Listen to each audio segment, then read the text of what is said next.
अकुल चौहान और मैं आपको 12th क्लास की इकोनॉमिक्स का सिलेबस पढ़ा रहा हूं। आज हमारी वीडियो नंबर 4.8 है।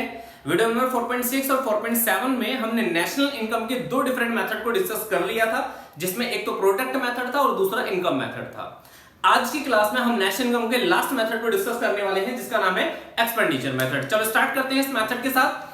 एक्सपेंडिचर मेथड के बारे में मैंने आपको बताया था, स्टार्टिंग में थोड़ा सा ब्रीफ में बताया था कि जब हम एक्सपेंडिचर मेथड की बात करेंगे तो एक्सपेंडिचर मेथड का मतलब एक्सपेंडिचर्स एग्रीगेट बेसिस पर लिए जाएंगे। तो मैं अपनी कंट्री के टोटल एक्सपेंडिचर्स को कैलकुलेट करना है। अब आपके मन में ये क्वेश्चन आ रहा होगा कि भैया हमने तो इनकम्स को कैलकुलेट करना है और हमें इनकम कैलकुलेट करने के लिए एक्सपेंडिचर क्यों बताया जा रहा है। हाँ देखो, अगर कोई पर्सन, देखो एग्जांपल के लिए मान लो एक स्टूडेंट है, मेरे को फीस देता है, वो फीस उस पर्सन का तो एक्सपेंडिचर है, बट मेरी क्या है वो इनकम। इसका मतलब क्या है, एक पर्सन का जो एक्सपेंडिचर है वो दूसरे पर्सन की इनकम को जनरेट करेगा। तो इसलिए मैं कह सकता हूं इनकम मेथड, अगर तुम इनकम को कैलकुलेट करना चाहते हो, इनकम मेथड में मैंने इनकम कैलकुलेट करी थी, ऐसे ही अगर मैं एक्सपेंडिचर मेथड में एक्सपेंडिचर कैलकुलेट कर लूं तो एक्सपेंडिचर भी इनकम को रिप्रेजेंट करेंगे। ठीक है, तो हमेशा एक्सपेंडिचर इनकम को रिप्रेजेंट करता है। तो सबसे पहले ये पता तुम्हें करना पड़ेगा कि एक्सपेंडिचर्स कितने होते हैं। देखो हमने पढ़ा था सेक्टर्स होते हैं 4। पहला सेक्टर हाउस होल्ड, दूसरा प्रोड्यूसर, तीसरा गवर्नमेंट और चौथा रेस्ट ऑफ द वर्ल्ड। अगर मैं इन सभी जितने भी हमारे सेक्टर्स हैं इनके सभी के खर्चों को टोटल कर दूं तो मुझे एग्रीगेट एक्सपेंडिचर पता लग जाएगा। अब वो एक्सपेंडिचर्स को कैसे क्लासिफाई करेंगे, सबसे पहले अगर मैं एक्सपेंडिचर मेथड की बात कर रहा हूं तो एक्सपेंडिचर मेथड में मुझे क्या पता करना है कि एक्सपेंडिचर्स कौन कौन से हो सकते हैं। एक्सपेंडिचर में हम जो इंक्लूड करेंगे, ये चीज स्पेशली ध्यान रखना, एक्सपेंडिचर हमेशा हमारे कैसे होने चाहिए, फाइनल बेसिस पर होने चाहिए, जिनको हम नाम देते हैं फाइनल एक्सपेंडिचर, क्योंकि फाइनल एक्सपेंडिचर के बेसिस पर ही हम इनकम की वैल्यूएशन कर सकते हैं। भाई देखो फॉर एग्जांपल जीडीपी जैसा हमने पढ़ा था, तो जीडीपी क्या बताता था कि जो भी मार्केट में गुड्स और सर्विसेज बनाई जाएंगी उनकी मार्केट में जो फाइनल गुड्स और सर्विसेज है उनकी जो मार्केट वैल्यू होगी वो जीडीपी है। मान लो एक प्रोडक्ट मार्केट में 50 रुपए का है, मार्केट में 50 रुपए का सेल होता है। अब वो फाइनली जब उसे 50 रुपए का परचेज करा गया तो एक पर्सन ने खर्चा कर दिया ना 50 रुपए, इसका मतलब वही इनकम को रिप्रेजेंट कर रहा है। तो इसका मतलब फाइनल एक्सपेंडिचर ही जीडीपी की वैल्यू को रिप्रेजेंट करता है। तो मैं कह सकता हूं कि जो फाइनल एक्सपेंडिचर है वो जीडीपी को रिप्रेजेंट करेगा, क्योंकि ये मार्केट वैल्यू है तो ये जीडीपी किस पर रिप्रेजेंट करेगा, मार्केट प्राइस पर। तो ये फाइनल एक्सपेंडिचर की वैल्यू जीडीपी एट एमपी ही कहलाएगी। जब भी एक्सपेंडिचर मेथड हमें यूज करना है तो हमें फाइनल एक्सपेंडिचर निकालने, मतलब हमें क्या निकालना है, जीडीपी एट एमपी। अब क्वेश्चन आता है कि भैया कौन कौन से एक्सपेंडिचर्स ऐसे हैं जो फाइनल हो सकते हैं। जैसे सबसे पहला एक्सपेंडिचर, हमारी कंट्री में प्राइवेट सेक्टर है। प्राइवेट सेक्टर चाहे वो किसी से भी बिलोंग करता हो, प्राइवेट सेक्टर अपने कंजम्पशन के लिए खर्चा करता है। अगर प्राइवेट सेक्टर अपने कंजम्पशन के लिए खर्चा कर रहा है तो उसे नाम दिया जाता है private final consumption expenditure. Private final consumption expenditure, ये सबसे पहला खर्चा होगा जो क्या है, प्राइवेट सेक्टर के द्वारा फाइनल कंजम्पशन पर किया गया है। दूसरा खर्चा, गवर्नमेंट सेक्टर भी तो फाइनल कंजम्पशन पर खर्चा करता है। भाई जैसे मान लो गवर्नमेंट के मिलिट्री डिपार्टमेंट है, जो भी डिफेंस वाले डिपार्टमेंट है, इनके लिए मील फैसिलिटी आती है। गवर्नमेंट ने वो मील फैसिलिटी परचेज तो कर ली, बट वो मील फैसिलिटी आगे थोड़ी ना सेल हुई, वो गवर्नमेंट के डिपार्टमेंट के अंदर ही कंज्यूम हो गई। इसका मतलब गवर्नमेंट ने अपने कंजम्पशन के लिए भी फाइनल एक्सपेंडिचर करा है। ये क्या कहलाता है, government final consumption expenditure. Government final consumption expenditure, जो सबसे पहला वाला कंपोनेंट है इसे निजी अंतिम उपभोग व्यय कहते हैं। सेकंड वाले को, गवर्नमेंट फाइनल एक्सपेंडिचर को, सरकारी अंतिम उपभोग व्यय कहते हैं। ये दो तरीके के खर्चे हो गए। तीसरा आता है खर्चा इन्वेस्टमेंट। जब हम इन्वेस्टमेंट करते हैं तो इन्वेस्टमेंट भी हमारा एक एक्सपेंडिचर है। तो इन्वेस्टमेंट कैसा होगा, देखो हमने इन्वेस्टमेंट के बारे में पढ़ा था स्टार्टिंग के चैप्टर में कि इन्वेस्टमेंट जो है वो फिक्स बेसिस पर भी होते हैं, फिक्स इन्वेस्टमेंट स्थायी निवेश बोलते हैं, और दूसरे होते हैं इसको बोलते हैं इन्वेंटरी इन्वेस्टमेंट, जो हमारे स्टॉक में चेंजेस करते हैं। इन्वेस्टमेंट टोटल है। मैं जिन इन्वेस्टमेंट की बात करूं क्योंकि इन्वेस्टमेंट टोटल खर्चा है, बट जिस इन्वेस्टमेंट की मैं बात कर रहा हूं ये इन्वेस्टमेंट सिर्फ हमारी कंट्री के बेसिस पर है, तो डोमेस्टिक है। तो मैं कह सकता हूं ये डोमेस्टिक इन्वेस्टमेंट होंगे। और क्योंकि इस डोमेस्टिक इन्वेस्टमेंट की जो वैल्यू है वो डेप्रिसिएशन के बिना ली जाती है, इसका मतलब इसके अंदर डेप्रिसिएशन इंक्लूड रहता है, डेप्रिसिएशन को हमें माइनस नहीं करना होता। इसकी वैल्यू हमें ग्रॉस बेसिस पर लेनी होती है। तो मैं कह सकता हूं ये हमारे ग्रॉस डोमेस्टिक इन्वेस्टमेंट है। इन्वेस्टमेंट का एक दूसरा नाम कैपिटल फॉर्मेशन भी होता है। निवेश को हम पूंजी निर्माण भी कहते हैं, इन्वेस्टमेंट को कैपिटल फॉर्मेशन भी कहते हैं। कैपिटल फॉर्मेशन डोमेस्टिक है तो इसलिए डोमेस्टिक कैपिटल फॉर्मेशन, और वो ग्रॉस है तो वो ग्रॉस डोमेस्टिक कैपिटल फॉर्मेशन। तो एक खर्चा यहां पर इन्वेस्टमेंट का भी आता है और इस इन्वेस्टमेंट वाले खर्चे को नाम दिया जाता है ग्रॉस डोमेस्टिक कैपिटल फॉर्मेशन। ये होता है हमारा तीसरा एक्सपेंडिचर। चौथा एक्सपेंडिचर आता है हमारा जो रेस्ट ऑफ द वर्ल्ड के साथ किया जाता है। मुझे पता है रेस्ट ऑफ द वर्ल्ड के साथ मेरे इंपोर्ट और एक्सपोर्ट चलते हैं। जब मैं रेस्ट ऑफ द वर्ल्ड के साथ इंपोर्ट और एक्सपोर्ट करता हूं तो मुझे पता है मेरे अगर इंपोर्ट ज्यादा है तो मैं लॉस में जाऊंगा, मेरे एक्सपोर्ट ज्यादा है तो मैं प्रॉफिट में जाऊंगा। तो इसका मतलब एक्सपोर्ट और इंपोर्ट की जो वैल्यू है, अगर मैं अपने एक्सपोर्ट में से अपने इंपोर्ट्स को माइनस कर दूं तो मुझे नेट वैल्यू मिल जाती है। ये नेट वैल्यू पॉजिटिव नेगेटिव दोनों टर्म्स में हो सकती है। तो ये ध्यान रखना, कभी तो क्वेश्चन में तुम्हें दिया जाएगा नेट एक्सपोर्ट, नेट एक्सपोर्ट्स, या फिर कभी क्वेश्चन में दिया जाएगा net imports. Net export net imports में से कुछ भी गिवन हो सकता है। अगर नेट एक्सपोर्ट दिया है तो समझ जाना हमारे एक्सपोर्ट्स जो है वो नेट बेसिस पर जाना है। अगर नेट इंपोर्ट दिया है तो समझ जाना हमारे जो इंपोर्ट्स हैं वो नेट बेसिस पर जाना है। एक्सपोर्ट ज्यादा होंगे तो हमारा फायदा है तो ये इनकम प्लस होगी, इंपोर्ट ज्यादा होंगे तो हमारा लॉस है तो इनकम माइनस होगी। क्लियर है? तो ये चार टर्म्स की अगर मैं बात करूं तो ये चारों के चारों टर्म्स मिलकर हमारी कंट्री के टोटल एक्सपेंडिचर को जनरेट करते हैं। और अगर ये हमारी कंट्री के टोटल एक्सपेंडिचर है तो मैं ये कह सकता हूं कि इन चारों को अगर जोड़ दिया जाए तो चारों को जोड़ने से मुझे टोटल एक्सपेंडिचर पता लग जाएगा, एग्रीगेट एक्सपेंडिचर पता लग जाएगा, और एग्रीगेट एक्सपेंडिचर ही, एग्रीगेट फाइनल एक्सपेंडिचर ही क्या कहलाता है? जीडीपी। तो इन चारों का जो समेशन होगा वो क्या होगा? जीडीपी। तो मैं यहां पर इसका फॉर्मूला लिखता हूं। फॉर्मूला हमें किस वे में लिखना होगा? GDP at MP is equal to private final consumption expenditure। ये इसका सबसे पहला एक्सपेंडिचर था, प्लस दूसरा है इसमें गवर्नमेंट फाइनल कंजम्पशन एक्सपेंडिचर, तीसरा आता है हमारा इसमें प्लस ग्रॉस, जो हमारे इन्वेस्टमेंट को शो करता है, ग्रॉस डोमेस्टिक कैपिटल फॉर्मेशन,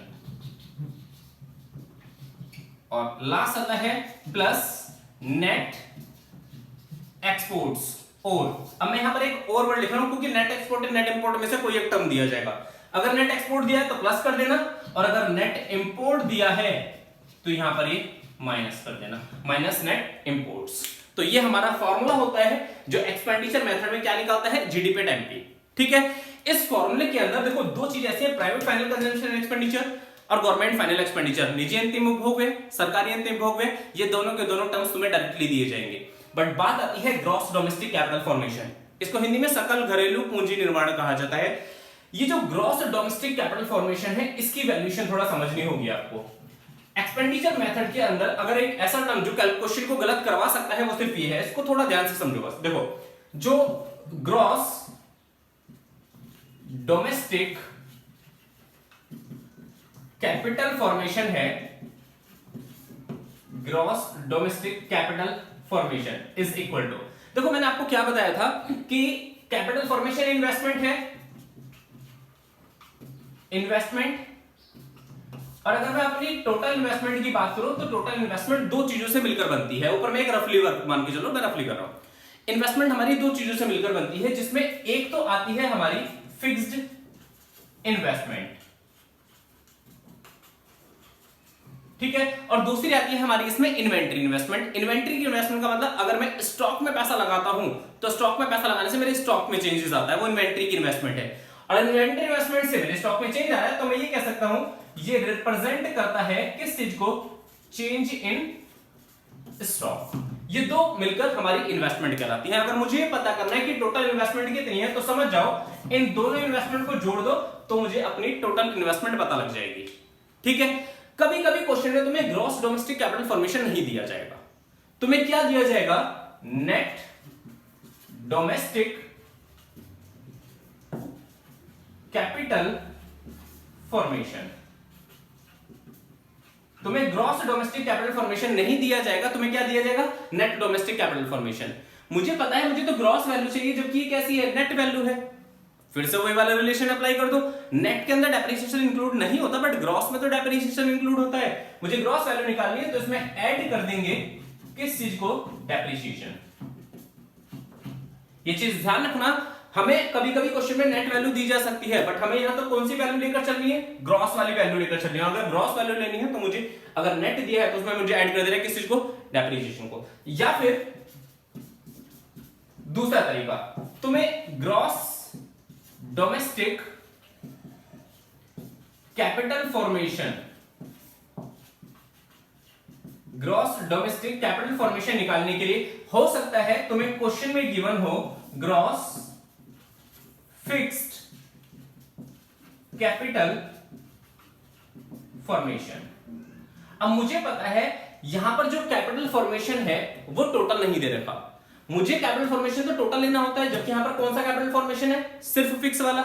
अगर मैं टोटल कैपिटल फॉर्मेशन, इन्वेस्टमेंट का मतलब मैंने बताया था, इन्वेस्टमेंट का मतलब कैपिटल फॉर्मेशन से भी है, इन्वेस्टमेंट को ही हम कैपिटल फॉर्मेशन कहते हैं। अगर मैं टोटल कैपिटल फॉर्मेशन पता करना चाहता हूं तो फिक्स और चेंज इन स्टॉक को ऐड करना होगा। मेरे पास सिर्फ फिक्स है तो मुझे इसमें ऐड करना होगा किस चीज को, चेंज इन स्टॉक की वैल्यू को। ये ग्रॉस लेवल था, ये भी ग्रॉस है, तो और कुछ इसमें एडजस्ट नहीं होगा। तो इसका मतलब अगर मुझे ग्रॉस फिक्स कैपिटल फॉर्मेशन दिया है तो मुझे चेंज इन स्टॉक ऐड करना है, तो क्या आ जाएगा, ग्रॉस डोमेस्टिक कैपिटल फॉर्मेशन। एक और भी तरीका हो सकता है, gross domestic capital formation is equal to, तीसरा तरीका क्या होगा, तुम्हें क्वेश्चन में गिवन हो सकता है नेट फिक्स्ड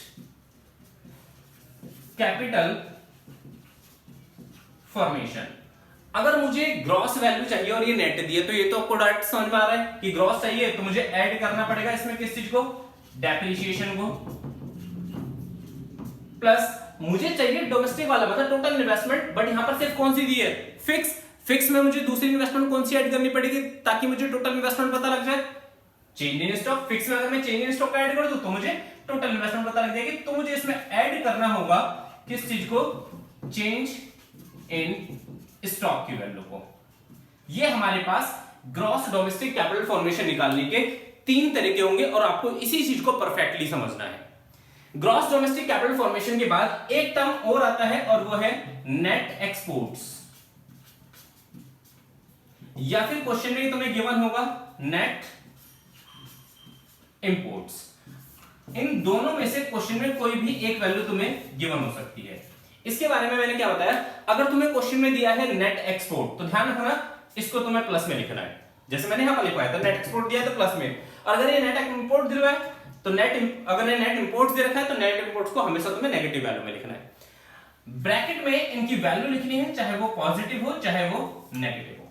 ये चीज ध्यान रखना, जब भी हम नेट एक्सपोर्ट निकालते हैं तो वो प्लस और माइनस वैल्यू जो भी दे रखी होगी, बट बाहर में तो पॉजिटिव साइन यूज करना है। नेट इंपोर्ट दिया है तो बाहर नेगेटिव यूज करना है और ब्रैकेट में इसकी वैल्यू चाहे वो पॉजिटिव है चाहे वो नेगेटिव है। ठीक है, नेट एक्सपोर्ट अगर देखा जाए तो निकालने का फॉर्मूला होता है एक्सपोर्ट्स माइनस इंपोर्ट्स, और नेट इंपोर्ट जो है ये निकालने का फॉर्मूला होता है इंपोर्ट्स माइनस एक्सपोर्ट्स। क्लियर है? इसको फटाफट कॉपी कीजिए। ये नेशनल इनकम का एक्सपेंडिचर मेथड का कंप्लीट फॉर्मूला है और कंप्लीट डिस्कशन है इसके बारे में। मैं इसके बाद एक न्यूमेरिकल सम करवाता हूं, फिर आज हमारा ये expenditure method complete wind up करेंगे। फटाफट इसको कॉपी कीजिए, आते हैं फिर इसके न्यूमेरिकल सम पर। तो ये है हमारा नेशनल इनकम का न्यूमेरिकल एक क्वेश्चन जो एक्सपेंडिचर मेथड से रिलेट करता है, और इस क्वेश्चन में एक्सपेंडिचर मेथड के मैक्सिमम टर्म्स इसके अंदर गिवन होंगे। देखो, एक्सपेंडिचर मेथड में जो क्वेश्चन हमें दे रखा है इसमें लिखा है calculate national income. National income का मतलब क्या होता है, हमें इस क्वेश्चन के अंदर नेशनल इनकम को कैलकुलेट करना है। और मैंने बताया था जो नेशनल इनकम है ये नेशनल इनकम किससे रिप्रेजेंट होता है, एनएनपी एट एफसी से। ठीक है, अभी मैंने तुम्हें बताया इसका फॉर्मूला कि जब भी हम एक्सपेंडिचर मेथड यूज करेंगे तो एक्सपेंडिचर मेथड में सबसे पहला काम, सब भूल जाओ, सबसे पहला काम तुम्हें क्या करना होगा, जीडीपी एट एमपी कैलकुलेट करना है। जीडीपी एट एमपी का फॉर्मूला क्या बताया था, private final consumption expenditure plus private final consumption expenditure plus government final consumption expenditure plus gross, plus करना है इसमें क्या, gross domestic capital formation, capital formation. अब प्लस या माइनस डिपेंड करता है, इसके बाद मैंने बताया था तुम्हें कि या तो तुम्हें नेट एक्सपोर्ट लेने होंगे या फिर तुम्हें नेट इंपोर्ट्स लेने होंगे। क्वेश्चन का अकॉर्डिंग चेक करना। अब इस क्वेश्चन में हमें क्या दे रखा है, इस क्वेश्चन में हमें दिया है नेट इंपोर्ट, और अगर नेट इंपोर्ट दिया है तो इसमें हमें माइनस में लिखना है नेट इंपोर्ट्स। ये चीज स्पेशली ध्यान रखना, जब भी क्वेश्चन में तुम्हें फॉर्मूला दिया जाएगा तो फॉर्मूले में चेक कर लेना नेट इंपोर्ट दिया है नेट एक्सपोर्ट दिया है, ठीक है। अब वन बाय वन चेक करो। सबसे पहले प्राइवेट फाइनल कंजम्पशन एक्सपेंडिचर और गवर्नमेंट फाइनल कंजम्पशन एक्सपेंडिचर, ये दोनों ही टर्म्स ऐसे हैं जो हमें क्वेश्चन में डायरेक्ट दिए जाते हैं। अगर मैं प्राइवेट फाइनल कंजम्पशन एक्सपेंडिचर की बात करूं तो ये हमें दिया है 600 plus, government final consumption expenditure की बात करूं तो ये हमें दिया है 100 प्लस। अब क्वेश्चन में चेक करो क्या हमें ग्रॉस डोमेस्टिक कैपिटल फॉर्मेशन दे रखा है। इस पूरे क्वेश्चन में कहीं भी हमें ग्रॉस डोमेस्टिक कैपिटल फॉर्मेशन नहीं दिया, और अगर नहीं दिया तो याद करो जो अभी इससे पहले इधर की साइड मैंने 3 टर्म्स बताए थे, 3 तरीके बताए थे ग्रॉस डोमेस्टिक कैपिटल फॉर्मेशन निकालने के। हमें ग्रॉस वैल्यू चाहिए, क्या क्वेश्चन में हमें कोई इस तरीके का टर्म दिया है, हाँ इसमें हमें दिया है net domestic capital formation, net word दे रखा है। हमें डोमेस्टिक कैपिटल फॉर्मेशन तो दिया है बट ये ग्रॉस नहीं है, नेट है। अगर ये नेट है तो मुझे इसे ग्रॉस में एडजस्ट करने के लिए मुझे इसमें डेप्रिसिएशन को ऐड करना होगा। नेट डोमेस्टिक कैपिटल फॉर्मेशन दिया है 110 प्लस डेप्रिसिएशन। डेप्रिसिएशन का एक दूसरा नाम होता है कंजम्पशन ऑफ फिक्स्ड कैपिटल, और कंजम्पशन ऑफ फिक्स्ड कैपिटल हमें दिया है कितना 35 माइनस नेट इंपोर्ट्स की अगर मैं वैल्यू देखूं तो नेट इंपोर्ट हमें कितना दे रखा है, ये हमें दिया है 20। अगर मैं इसकी वैल्यू निकालूं तो ये टोटल वैल्यू जाएगी आ जाएगी जीडीपी एट एमपी। सम कितना आएगा 600, 600 ये 700, 810, 845 माइनस 20 825। अब क्वेश्चन में हमें यहां पर दिया था आइटम दे रखे हैं, यहां पर लिखा है रुपीस इन करोड़, तो ध्यान रखना आंसर भी इसी वे में तुम्हें लिखना होगा is equal to rupees 825 crore. अगर तुमने ये नहीं लिखा तो टीचर यहां पर नंबर काट सकता है। अब हमें क्वेश्चन में निकालना क्या है, हमें क्वेश्चन में कैलकुलेट करना है एनएनपी एट एफसी, और जबकि हम कैलकुलेट कर चुके हैं जीडीपी एट एमपी। अब इसको हम कैसे कैलकुलेट करेंगे, फिर वही कंपैरिजन नेट और ग्रॉस। मुझे नेट वैल्यू चाहिए जबकि कैसी है ग्रॉस, तो मुझे माइनस करना होगा किस चीज को, डेप्रिसिएशन को। नेट में डेप्रिसिएशन माइनस होता है, ये है नेशनल और डोमेस्टिक। नेशनल और डोमेस्टिक में जो डिफरेंस आता है वो आता है किसका, एनएफआईए का। और एनएफआईए जो है उसके बारे में मैंने बताया था, या तो वो net factor income from abroad दी जाती है या फिर net factor income to abroad. अगर वो net factor income to abroad दी है तो माइनस, और net factor income from abroad दी है तो प्लस। क्वेश्चन में चेक करो हमें कौन सा दे रखा है, इसमें दिया है net factor income to abroad. अगर टू वाली दी है तो हमेशा ध्यान रखना ये हमेशा क्या होगा, माइनस होगा एनएफआईए। फिर इसके बाद प्रोडक्ट ये तो सेम रहता है, फैक्टर कॉस्ट और मार्केट प्राइस में माइनस होता है net indirect taxes NIT. Factor cost क्या होते हैं, जिसमें टैक्सेस इंक्लूड नहीं है तो हमने टैक्सेस को माइनस कर दिया, और टैक्सेस को नेट बेसिस पर लिया जाएगा तो मैंने माइनस करा है एनआईटी। अब मुझे यहां पर फॉर्मूला मिल गया, ये है 825 माइनस डेप्रिसिएशन, हमने क्वेश्चन में यूज करा था पहले भी 35, तो मैंने फिर से यहां पर 35 यूज कर लिया जो कंजम्पशन ऑफ फिक्स्ड कैपिटल के नाम से दिया था, माइनस एनएफआईए जो है net factor income to abroad, ये हमें दे रखी थी 5 माइनस नेट इनडायरेक्ट टैक्सेस। अब क्वेश्चन में चेक करो क्या हमें एनआईटी दिया है, इसमें इनडायरेक्ट तो दिए हैं बट नेट नहीं दिए, और अगर नेट नहीं दिए तो मैंने बताया था इस नेट इनडायरेक्ट टैक्सेस को निकालने का फॉर्मूला होता है indirect tax minus subsidy, IT minus S मैंने लिख दिया, अप्रत्यक्ष कर माइनस आर्थिक सहायता। इनडायरेक्ट टैक्स में से ये इनडायरेक्ट टैक्स हमें दिए हैं, अगर इसमें से माइनस कर दूं मैं सब्सिडी, 120 में से माइनस करना मुझे कितना 20, तो मुझे क्या मिल जाएगा नेट इनडायरेक्ट टैक्सेस। क्लियर है। अब इसकी वैल्यू अगर हम कैलकुलेट करें तो 825 में से हमें कितना माइनस करना है, 825 माइनस 35 और ये 5 40, और ये आ जाएगा तुम्हारा 120 माइनस 20 100, ये आएगा 140। अगर मैं फाइनल वैल्यू निकालूं तो ये आएगा रुपीस 825 में से ये माइनस होंगे तो 725 685 करोड़। ये हमारी इसकी फाइनल वैल्यू होगी। एक्चुअल में ये जो हमने क्वेश्चन करा है, एक्चुअली ये हमारा एक्सपेंडिचर मेथड का एक फुल फ्लैश क्वेश्चन था जिसमें हमें मैक्सिमम टर्म्स की नॉलेज हुई। एनएफआईए नेट एक्सपोर्ट या नेट इंपोर्ट, इसको परफेक्ट समझ लो क्योंकि क्वेश्चन में गड़बड़ होने के यही चांसेस होते हैं। और दूसरी चीज जो हमारा ग्रॉस डोमेस्टिक कैपिटल फॉर्मेशन है, क्योंकि इसे निकालने के मैंने तुम्हें 3 तरीके बताए हैं, वो 3 तरीके तुम्हारे परफेक्ट होने चाहिए। क्लियर है? आज हमारा नेशनल इनकम का यहां पर ये टॉपिक कंप्लीट होता है। हमने तीनों मेथड्स पढ़े, नेशनल इनकम की हमने कंप्लीट समरी पढ़ी। नेक्स्ट क्लास जो आएगी अब हम उसमें एक अपना नया चैप्टर स्टार्ट करेंगे। आज की क्लास को करते हैं यहीं वाइंड अप। आपको वीडियो अच्छी लगी हो तो लाइक कीजिए, हमारे चैनल को सब्सक्राइब कीजिए और वीडियोस को ज्यादा से ज्यादा लोगों को शेयर भी कीजिए। That's all for today.